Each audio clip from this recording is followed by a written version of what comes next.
आज हम लोग अध्याय 1 बहुपद का प्रश्नावली 1 का चौथा प्रश्न देखेंगे।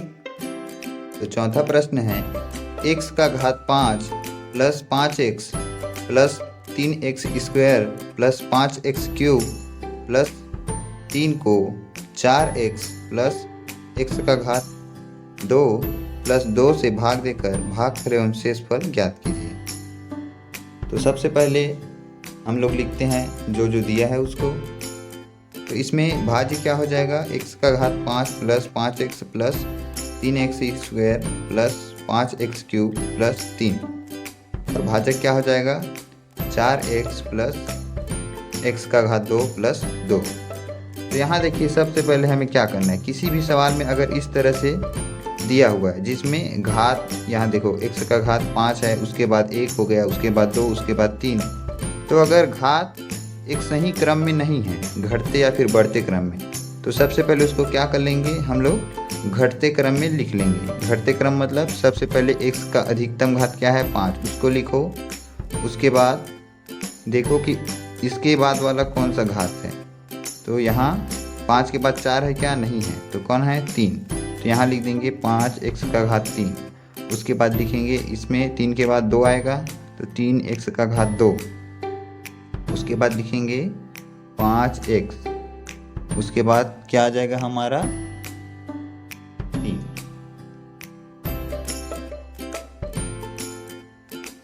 वैसे ही भाजक में भी देखो सबसे पहले 4x दिया है, जबकि इसमें अधिकतम घात क्या है x का घात 2, उसके बाद आएगा 4x, उसके बाद 2। तो अब हमें भाग किसको देना है, इसको भाग देना है किससे, इससे।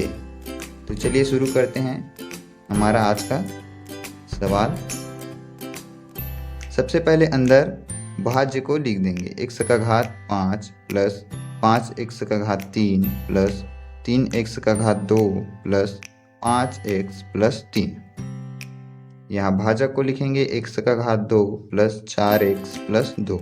हम लोग किसको लिख रहे हैं, जिसको हम लोग घटते क्रम में जमाए हैं उसको, यहाँ भी उसी को, ठीक है।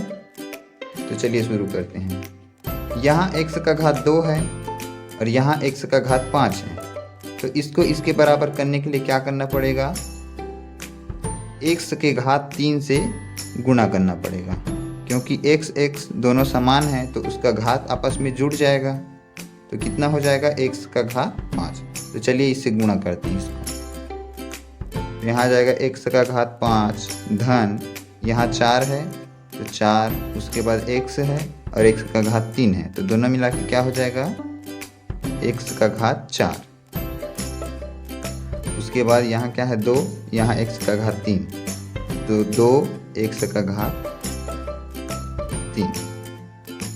तो चलिए घटा देते हैं, यहाँ ऋण आएगा, यहाँ धन आएगा, यहाँ भी ऋण आएगा, यहाँ धन है तो, और यहाँ भी क्या आ जाएगा ऋण आ जाएगा। तो यहाँ दोनों समान है तो ये कट जाएगा।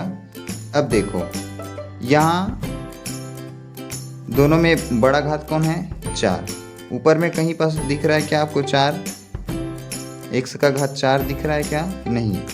तो सबसे पहले जो नीचे में दिया है, क्योंकि वो किसी से घटेगा या फिर जुड़ेगा भी नहीं, तो उसको लिख देंगे। यहाँ ऋण का चिन्ह है 4x का घात 4। उसके बाद यहाँ देखिए x का घात 3 है, ऊपर भी x का घात 3 है, तो दोनों आपस में घट जाएगा, क्योंकि बड़े का चिन्ह 5 है, धन है, और छोटे का चिन्ह ऋण है। तो बड़ा का चिन्ह यहाँ लिखेंगे और 5 में 2 गया तो 3x का घात 3। उसके बाद और कोई घटेगा या फिर जुड़ेगा क्या, नहीं, तो ज्यों कहते हैं उसको लिख देते हैं।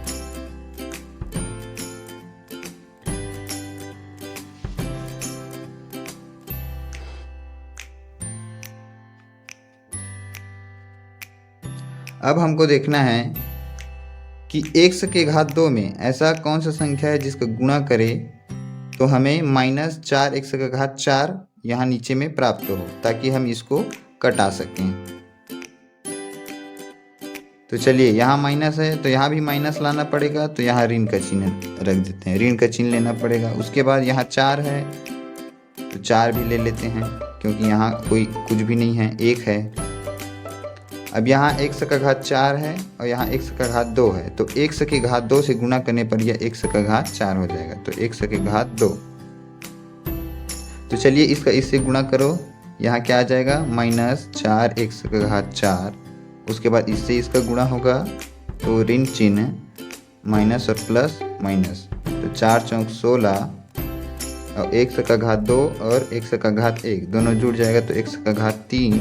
उसके बाद यहाँ क्या हो जाएगा धन और ऋण, ऋण 4 दूनी 8 x का घात 2। तो जहाँ जहाँ ऋण है वहाँ क्या हो जाएगा प्लस हो जाएगा।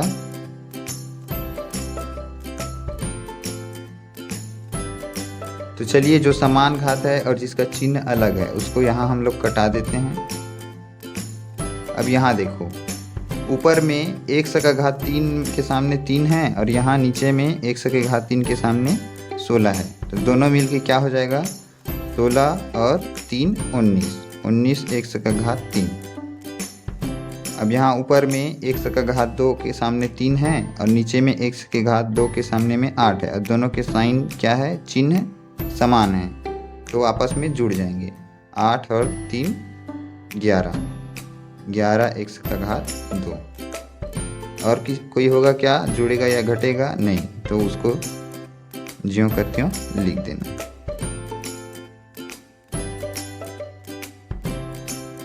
अब यहाँ हमको इसमें ऐसे संख्या से गुणा करना है कि वह 19x के घात 3 के बराबर हो जाए।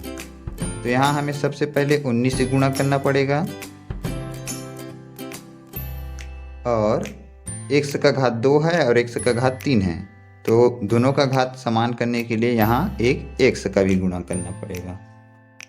यहाँ देख लीजिए,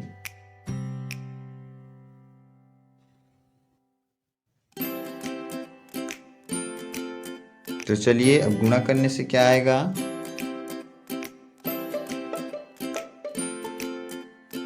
19x का इससे गुणा करो तो क्या आ जाएगा 19x का घात 3। उसके बाद 19 का इससे गुणा करोगे तो क्या आएगा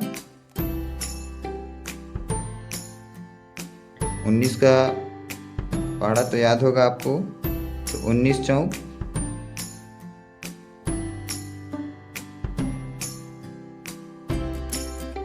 19 चौक कितना होता है नहीं पता, 76 x का घात 2 प्लस 19 दूनी 38 x, इसका इससे गुणा कर देने पर 19 दूनी 38 आ जाएगा। तो चलिए जहाँ जहाँ धन है वहाँ ऋण कर देते हैं।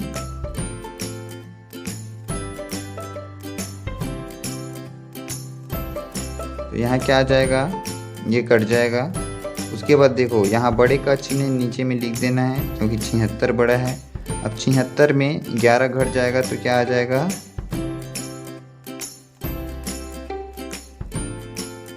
65 x का घात 2।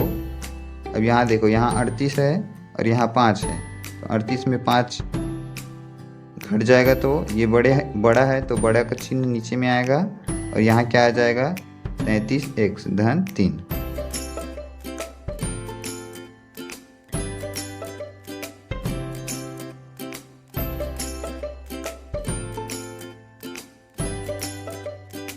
अब यहाँ क्या आ गया -65x स्क्वायर और यहाँ क्या है x का घात 2। तो इसको कटाने के लिए हमें क्या करना पड़ेगा इस x के घात 2 से -65 का गुणा करना पड़ेगा, तो -65। तो यहाँ क्या आ जाएगा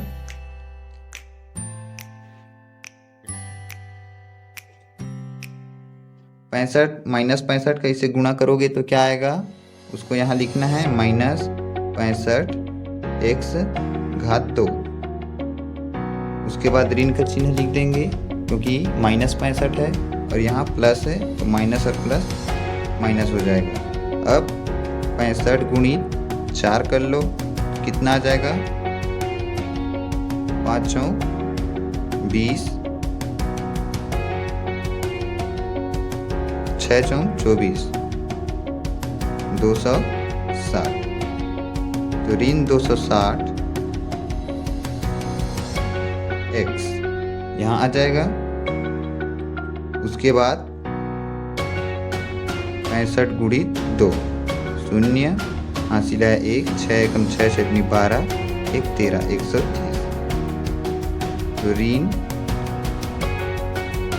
130, क्योंकि यहाँ 2 है तो 2 से भी गुणा हो जाएगा ऋण 65 का। अब चलिए जो घट रहा है उसको हम लोग घटा देते हैं।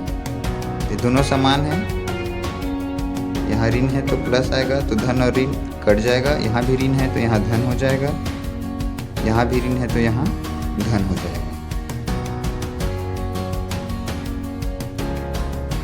तो इसमें 33 घटा दो, जो बड़ा है उसका चिन्ह लिख देना है प्लस। उसके बाद 33 घटाओगे इसमें तो क्या आ जाएगा 7। उसके बाद क्या हो जाएगा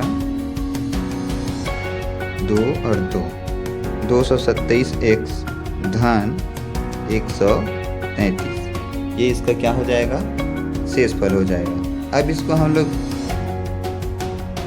इस भाजक से क्यों नहीं कटा रहे हैं, क्योंकि भाजक का घात 2 है और शेषफल का घात 1।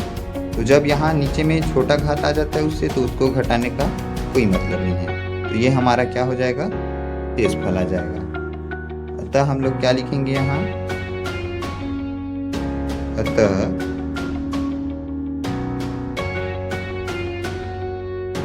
भागफल x का घात 3 माइनस 4x का घात 2 प्लस 19x माइनस 65 और शेषफल 227x धन 133 प्राप्त होता है। तो मिलते हैं हमारे अगले क्वेश्चन में।